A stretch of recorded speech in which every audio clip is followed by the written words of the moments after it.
जी हाँ, मेरा ढकैया भाइयों बहनों सबको खुशामदीद मेरे प्रोग्राम में, मेरे तकरीर में। तकरीर का नाम है कोविड-19 और डीवीटी यानी कि डीप वेन थ्रोम्बोसिस। ये दोनों में क्या रिश्ता है, क्या ताल्लुकात है और इससे बचावट, खास करके डीवीटी से। अच्छा, तो अब मैं ये बात सुब्बासी भाषा में सुब्बासी ज़बान में करने का मेरा वजह है, जो दूसरा दूसरा भाषा में तो है मगर हम लोग को सुब्बासी भाषा में, सुब्बासी ज़बान में ऐसा कोई चीज़ का कोई ऐसा कोई लेक्चर या ऐसा कोई वीडियो मैं देखते नहीं। तो हम लोग का सुब्बासी जो ज़बान है, ये ज़बान भी तो ख़त्म हो जा रहा। आजकल जिन लोग का 30 साल का नीचे उम्र है उन लोग तो इस सब ज़बान में बातचीत बहुत ही कम करता। 30 से लेकर 30 साल के ऊपर तक आदमी ये ज़बान, इसके अंदर कुछ चर्चा है। और 50 साल, 50 और 30 हो गए जगह 80, यानी आज से लेकर 50 बरस बाद हम लोग का यही जबान का कोई कोई कुछ भी रहेगा नहीं, वजूद रहेगा नहीं ये दुनिया में। तो क्या हम लोग का मुरब्बी ने हम लोग को ऐसे नालायक रख के किया था, जो हम लोग ने उन लोग का जो तहजीब है, उन लोग का ज़बान है, उन लोग का नसीहत है, उसको पकड़ के रख सका नहीं, उसको अप अपडेट कर सका नहीं, अपग्रेड कर सका नहीं, उसको इस्टाब्लिश कर सका नहीं। क्या यही क्या हम लोग का हम लोग इतने ही नालायक है, इतना आसान फरामोश हो गए जो उसको हम लोग ने कर सका नहीं। इसीलिए हम लोग खुद का बस खुद खुद का बस हम लोग कसूरवार भी है। तो यही हुआ वजह हम लोग का ये ढके सुबासी जबान जबान में ये मेरा ये तकरीर का। और एक चीज़ है जो साइंस टेक्नोलॉजी का बारे में कुछ इन्फॉर्मेशन देना हम लोग को ढके या सुबासी लोग को। क्या उन लोग को साइंस टेक्नोलॉजी के ऊपर तो बहुत कुछ दिखता है, बहुत से ज़बान में है, मगर हम लोग को ढके ज़बान में है नहीं।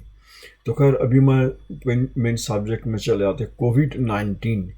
कोविड-19 क्या है, इसको कोविड-19 काय कहलाता और डीवीटी तो क्या चीज़ है, उसके बाद में कहेंगे ये दोनों के अंदर रिलेशन क्या है और इससे हम लोग का बचावट किस तरह है। तो मैं जो बात तो कह रहा है, ये बात कह रहे हम लोग, हम किसी को डराने के लिए नहीं, आदमी को जनाने के लिए, ताकि हम लोग समझे। अगर हम मेरा दुश्मन को नहीं जानेंगे, नहीं पहचानेंगे, अगर तो मैं उससे बचाव में से किस तरह होगा, उससे हम किस तरह खुद दुश्मन से मैं जीतेंगे, लड़के जीतेंगे। तो इसलिए उससे बचने के लिए और उससे दुश्मन से लड़ के जीतने के लिए हम लोग को चाहिए दुश्मन को पहचान। अगर दुश्मन को पहचान लेते वक्त हम लोग डर जाते तो फिर बेकार है। तो इसलिए कोई हमको ये नहीं समझे जो मैं सबको डरा रहा है, मैं होशियार कर रहा है। और दुश्मन क्या है, किस तरह बचावट है, इसका पहचान, ये सब मैं दे रहा है। और जो भी मैं कहेंगे इटू हुआ जाएगा वेरी बेसिक, इटू कोई मेडिकल एडवाइस नहीं। ये सब बात सुन के तुम लोग ऐसा नहीं समझोगे भाई ठीक है हम लोग को डॉक्टर के पास जाना होगा नहीं, हम लोग तो इधर ही बहुत कुछ पाया, ये तो गलत है। तो मेरा तो मेडिकल एडवाइस नहीं, तो बहुत माने बहुत बेसिक इन्फॉर्मेशन तुम लोग को देना है। और माने डॉक्टर के पास जाना है, डॉक्टर माने आदमी को इंडिविजुअली देखेगा, उसको जजमेंट करेगा, तब कहीं डॉक्टर प्रिस्क्राइब करेगा, डॉक्टर का बात सुनना। और मेरा बात सुन को कोई दवा दुआ खाना खुने का कोई ज़रूरत नहीं, सिर्फ एक नॉर्मल एडवाइस के लिए है। तो चलो अभी हम कोविड-19 क्या कहता। तो कोविड-19 वो एक बीमारी का नाम जो 2019 का शेष में जो बीमारी तो निकला कोरोना वायरस के लिए। अब कोरोना वायरस तो क्या, कोरोना वायरस तो कोई नया कोई चीज़ नहीं, कोरोना वायरस आगे भी था, 10-15 साल आगे भी था। और सार्स मार्स ये सब बीमारी हुआ कोरोना वायरस के लिए। एक वायरस के लिए सार्स हुआ तो दूसरा वायरस के लिए मार्स हुआ, तो ये वायरस के लिए अभी जो बीमारी देखा गया हुआ ये वो कोई एक ग्रुप का, कोरोना ग्रुप का जो जो जो वायरस उससे हुआ। और एक वायरस का नाम हुआ एन कोव। एन कोव मानी corona virus, new new corona virus. SARS के लिए कोरोना वायरस, मार्स के लिए कोरोना वायरस, एवं सब कोरोना वायरस का फैमिली है। तो ए एन कोव से जो बीमारी होता है, ये बीमारी भी कुछ मुख्तलिफ है दूसरों की बीमारी से, मुख्तलिफ बने डिफरेंट। भाषा भी कह रहा है मैंने डिफरेंट है, कुछ अलग है, सार्स मार्स से अलग है, इसलिए इसका नाम दिया गया कोविड-19। बीमारी का नाम ही हो कोविड-19। कोविड-19 को लोग को वायरस का नाम नहीं, इसका बीमारी का वायरस का नाम हुआ एनकोव, न्यू कोरोना वायरस आ गया। अच्छा, तो अभी बात हो डीवीटी। डीवीटी का मतलब है डीप वेन थ्रोम्बोसिस। तो फिर हमारा पहले तो नाम तो पहले समझा तो ले क्या चीज़ है। डीप वेन थ्रोम्बोसिस का पहला नाम था economic class syndrome. Economic class syndrome का मतलब हुआ जो इसका पीछे कहानी था, करीब 10-15 साल आगे भी मैं उससे भी ज़्यादा होगा कुछ। तो एक लड़की आ रही थी ऑस्ट्रेलिया से, यूके में आ गई, तो वो स्पोर्ट्स गर्ल थी। तो उन्हें इकोनॉमी सीट मिली, सस्ता है, तो उसका अचानक उसका हार्ट अटैक हुआ, मर गई। तो आदमी जो ने पहला पहला जानने पाया इसने क्या चीज़ था, क्या इसलिए वो मरी, तो पीछे देखा गया जो उसका हार्ट अटैक हुआ। तब रिपोर्टर लोग ने इसका नाम दे दी से, उनने इकोनॉमिक क्लास का सीट मिली से, वही सीट में बैठी से नाम दे दी से वही इकोनॉमिक क्लास सिंड्रोम। मगर इसका एक्चुअल नाम है, डॉक्टर लोग इसको कहते हैं डीप वेन थ्रोम्बोसिस। माने रग में, वेन में जो खून जमता, जम के क्लॉटिंग हो, तो क्लॉटिंग होके जब वो छूट के आता, हम कहेंगे इसके बारे में अभी। तो इसमें वो मर के भी जाके हार्ट में जाकर अटका था ना, क्या लंग्स में अटका था, पल्मोनरी एम्बोलिज्म होगा, उसका भी बारे में मैं कहेंगे आके। तो यही हुआ इसका पीछे जो कहानी डीप वेन थ्रोम्बोसिस, जिसका इकोनॉमिक क्लास सिंड्रोम, इसको पल्मोनरी थ्रोम्बोसिस भी नाम कहता। तो खैर मैं आ रहा है यही बारे में। तो ये थ्रोम्बोसिस तो क्या चीज़ है। थ्रोम्बोसिस का मतलब वो खून को जमना, खून को जम जाना, डल्ला बन जाना। खून को जमना बहुत ज़रूरी है, फिर पतला भी रहना ज़रूरी है। हम लोग देखा कुर्बानी के टाइम में गोरू जबा करने के बाद में हम लोग ने देखा जो खून निकल के उसके बाद जम गया ठंडा में नहीं, गर्म ठंडा से जमा नहीं, मानी बाहर निकल जो खून जमता। तो ये क्या चीज़ है जो खून जब तक बदन के अंदर रहता, पतला रहता, बदन से बाहर निकलता, जम जाता। तो ये भी कुदरत ने ये भी एक सिस्टम कर दी से बदन के अंदर खून को जम के रहना है या खून को पतला रहने का एक सिफत है खून में। अगर ये पतला रहा एकदम ज़्यादातर तक, तो पतला रहने से कहीं से अगर ब्लीडिंग होगा, कहीं से कोई कटेगा छटेगा, खून बंद होगा नहीं, खून चलते रहेगा। ब्रेन में अगर हेमोरेज होगा तो इंटरनल या बदन का कहीं अगर हेमोरेज होगा, ब्रेन हेमोरेज होगा, बदन का कहीं होगा, इंटरनल हेमोरेज होगा, खून जाते रहेगा, जमते रहेगा, बहते रहेगा। अंदर से भी हो सकता है, बाहर से भी हो सकता है, बाहर भी खून बहते रहेगा। तो खून का जमना जरूरी है, इसलिए कुदरत ने खून को जम कर रहने के लिए उसके अंदर एक से बत्तीस तक खून जम जाए। फिर खून इतना ना जमे कि या वेन में या आर्टरी में जाकर ब्लॉक कर दे, हार्ट में जाकर ब्लॉक कर दे, हार्ट अटैक हो, ब्रेन में ब्लॉक कर दे ताकि वो ब्रेन स्ट्रोक हो, पाँव में वेन में ब्लॉक कर दे, डीप वेन थ्रोम्बोसिस है, इतना ना जमे। तो इसलिए खून का जमना और पतला रहने के अंदर एक तो रेंज है। तो एक तो डॉक्टरों ने परीक्षा करके देख सकता हो हम लोग। तो जिसका खून पतला रहने का टेंडेंसी है उसको जमने का दवा देता, जैसा थोड़ा जम के रेंज के अंदर है। और जिन लोग को जमने का टेंडेंसी है उसको पतला रहने का दवा देता ताकि वो खून बह सके। तो यही हुआ खून का सिफात आ गया। तो अभी थ्रोम्बोसिस हुआ डीप वेन थ्रोम्बोसिस, यानी जबकि पाँव का जो रग है, गहरा रग, जहाँ से खून हार्ट की तरफ आता, इधर अगर कोई वजह से जम जाए खून, तो इसमें खून जमने का मतलब, तो खैर खून तो जमता है ठीक है, मगर खून जम के अगर जगह को बंद कर दे, ब्लॉक कर दे, तो हुआ मुश्किल। या वही डल्ला से, खून का डल्ले से अगर खून कहीं से टुकड़ा छूट के जाके अगर फेफड़ा में अगर कहीं लग जाए, उधर का खून चलाचल का रास्ता बंद कर दे, तो इसको कहते हैं पाल्मोनरी एम्बोलिज्म। तो इसमें फेफड़ा का वही हिस्सा तो मर जाता ऑक्सीजन का कमी के लिए, उधर भी तो उसका भी तो ऑक्सीजन की जरूरत है, मर जाता। तो मर जाने से सांस का तकलीफ होता, अगर फेफड़ा का दोनों तरफ होता तो मरने का चांस ज़्यादा है, एक तरफ होने से उसको कुछ बचने का चांस रहता। तो अगर एक खून का टुकड़ा टूट जाके अगर हार्ट में अटकता कहीं पर ही, तो उसको इसमें हार्ट अटैक होता। ब्रेन में अगर जमता अटकता तो स्ट्रोक होता। तो इसका मतलब ये जो सब डीप वेन थ्रोम्बोसिस से होता है, ऐसा कोई बात नहीं। माने खून जमने से बहुत से बीमारी होता है। अब आदमी जितना मरता है, इसका 1/4, 4 भाग का 1 भाग आदमी मरता थ्रोम्बोसिस से। जो हम कह रहे हैं, इसमें वो 400 आदमी जो देख रहा है, 4000 आदमी देख रहा है या 10,000 आदमी देखेगा, तो इसके अंदर से अगर 4000 आदमी देखेगा तो एक चौथा आदमी यानी 1000 आदमी का मौत होगा थ्रोम्बोसिस से, इंक्लूडिंग मैं समेत।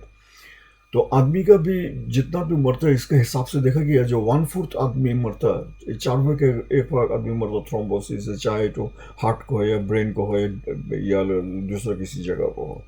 तो खैर, तो ये जो रिलेशन तो मैं कह रहे थे, क्या बात से कह रहे थे कि डीवीटी से और कोरोना से क्या ताल्लुकात है, उसका अंदर रिश्ता क्या है।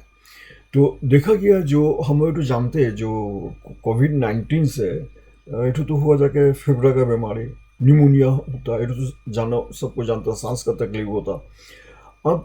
अब इसका सेवा भी यार एक चीज़ करता है जो जाके खून को जमा देता है। देखा गया जो कोरोना वाला रोगी का खून जमने का चांस तो ज़्यादा रहता है, तो इसमें डीप वेन थ्रोम्बोसिस होने का चांस है। तो ये चीज़ को हम बहुत आसानी से इसको मुकाबला कर सकते हैं। तो अब जो डीप वेन थ्रोम्बोसिस तो सिर्फ कोरोना होने से हो, तो मैंने आगे ही कहा, जो सिर्फ कोरोना होने से होता है ऐसा कोई बात नहीं, कोविड-19 होने से होता है ऐसा कोई बात नहीं। कोविड-19 जिनको होने चांस तो ज़्यादा रहता है खून जमने का। तो इसलिए हम लोग को, हमको देखा, मैं यहाँ पर कुछ नोट करके रखा ताकि मैं न भूले, मैं सब तो कह रहा, ठीक है, पल्मोनरी एम्बोलिज्म कहा, हार्ट अटैक का, स्ट्रोक का। अच्छा, तो अभी बात हुआ जो हम लोग इससे किस तरह बचाव होगा, कम से कम डीवीटी से, डीप वेन थ्रोम्बोसिस से इस तरह बचाव होगा। तो हम लोग अगर जिन लोग घंटा भर बैठ के रहते कंप्यूटर में बैठ के कहीं या खड़ा रहे, तो इन लोग का डीप वेन थ्रोम्बोसिस होने का चांस तो ज़्यादा है। और कोरोना का सीज़न में तो और भी ये चांस को, एक खतरा को और भी ज़्यादा बढ़ा देता है। अब बहुत से आदमी का कोरोना हुआ, इंक्यूबेशन पीरियड मानी हो, तो उसका इम्यूनिटी सिस्टम अच्छा है, इम्यूनिटी सिस्टम काफ़ी अच्छा है।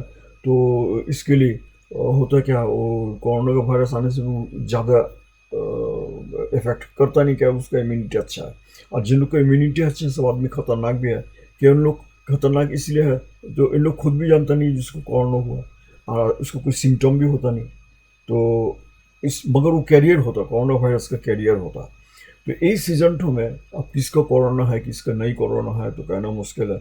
जब तक कोई कोरोना इफेक्टेड एरिया से बाहर निकल के अगर दो हफ्ता, 15 दिन या 20 दिन अगर वो इंक्यूबेशन या में अगर वो अगर अलग नहीं रहे, तो उससे या टेस्ट नहीं करे, समझा जाएगा नहीं जो उसका कोरोना है या नहीं। तो ये सब आदमी खुद का अनजानती में फैला रहा। तो अब सिर्फ कोरोना का यह भी दे रहा नहीं, डीवीटी तो पहले से ही है, तो कोरोना होने से वो होने का चांस और भी बढ़ जाता। तो हम लोग हो तो न्यूमोनिया को ठिकाने का बात मैं यही वीडियो में कहेंगे नहीं, एटो के लिए अलग प्रोग्राम होगा। मैं सिर्फ डीवीटी का बारे में कहेंगे। डीवीटी को ठिकाना बहुत आसान है। अगर हम लोग कहीं पर बैठ के रहेगा, जगह छिपा चापी रहे, प्लेन में ही है, प्लेन में सीट में बैठ कर बहुत देर तक बैठ कर, उस जगह में थोड़ा उठना चाहिए, हटना चाहिए, थोड़ा बहुत या पाँव को हिलाना डुलाना चाहिए, पाँव को थोड़ा मचलना मुचलना चाहिए, थोड़ा टिपना टुपना चाहिए। अगर कोई घर में बैठ के है, ज़्यादा देर तक ना बैठे, कम से कम घंटा को ऊपर बैठना चाहिए नहीं, चाहे कंप्यूटर में बैठे या पढ़ाई में बैठे, या खड़ा भी जैसा ज़्यादा देर तक नहीं रहे। अगर पाँव को अगर चलाचल में रखा जाए तो बनी मैक्सिमम चांस रहता है कोरोना नहीं होने का, कोरोना को प्रोटेक्ट करने, प्रिवेंट करने का।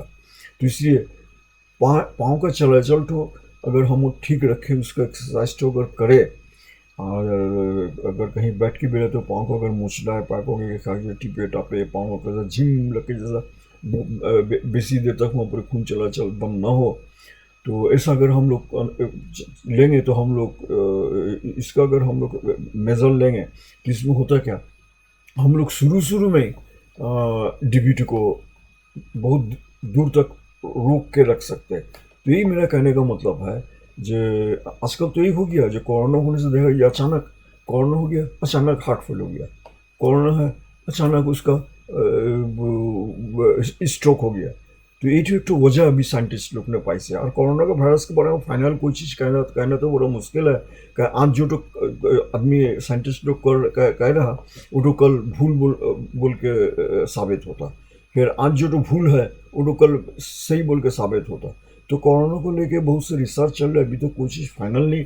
और कितना आदमी बहुत सा दवा निकालने से, बांग्लादेश में भी दवा निकल गया भैया, कोई दवा भी अभी तक सही नहीं, सभी ट्रायल बेसिस में है। और अपना मर्जी से कोई दवा खाना भी अच्छा नहीं। बहुत सा दवा है जो सब दवा हॉस्पिटल में इस्तेमाल करना चाहिए, डॉक्टर का प्रिस्क्रिप्शन साथ, और उसको मैंने मेडिकल ऑब्जर्वेशन में भी रहना चाहिए, तभी ये सब दवा खाना चाहिए। कोई खुद का खरीद कर दवा खाना चाहिए नहीं, इसमें फ़ायदा से बेसी नुकसान है। और मैं फार्मासिस्ट लोग को भी कह रहा है कि बस डॉक्टर को न पूछ के और पेशेंट आया विदाउट प्रिस्क्रिप्शन दवा दे दी से, ये सब बहुत खतरनाक है। और क्या होगा विदाउट प्रिस्क्रिप्शन दवा दे दी जा रही, हम लोग नकल दवा से तो भरी है, क्या करेंगे हम क्या एडवाइस करेंगे, किसको क्या कहेंगे। तो खैर मेरा अभी जो कहने का ये जो यहाँ से बहुत शॉर्ट में कहा है कि बेसी आदमी बेसी लंबा वीडियो सुन भी सकता नहीं। तो यही है मेरा कहने का मतलब। फिर मैं कह रहा है कि मैं किसी को डराने के लिए नहीं, मैं सिर्फ होशियार करने के लिए मैं तो दे रहा है। और मेरा ही जो जो चीज़ तो मैंने कहा, इसको कोई मेडिकल एडवाइस ना समझे। भाई हम सुनी तो नजीर भाई से तो सुने ही वीडियो में, क्या डॉक्टर के पास जाएँ, एक ही करते रहते, गलत गलत। मैं सिर्फ दिया बेसिक इन्फॉर्मेशन, आम तौर पर से जो मैंने इन्फॉर्मेशन तो दिया, जो कहा, ये कोई स्पेशलाइज नहीं और कोई डॉक्टर का एडवाइस का ऑल्टरनेट नहीं, चीज़ तो जैसे याद रखेगा। तो ठीक है, आज यहाँ तक के, फिर दूसरा कोई वीडियो में दूसरा कोई सब्जेक्ट लेके आएंगे। तो तुम लोग सबको अच्छा रहो, खैरियत रहो, और ढकैया कौम जिंदाबाद। इसको शेयर करो, ये मेरा जो वीडियो इसको शेयर करो, ताकि इसमें दो किस्म का आदमी का फ़ायदा होगा। एक तो सुबासी भाषा का चर्चा भी रहेगा, और दूसरा बात वो बहुत कुछ जान भी सकेगा। इसको शेयर करना हम लोग हर एक सुबास ढकैया का फ़र्ज है। तो ये रहा मेरा बात। तो खुदा हाफिज़, ढकैया जिंदाबाद।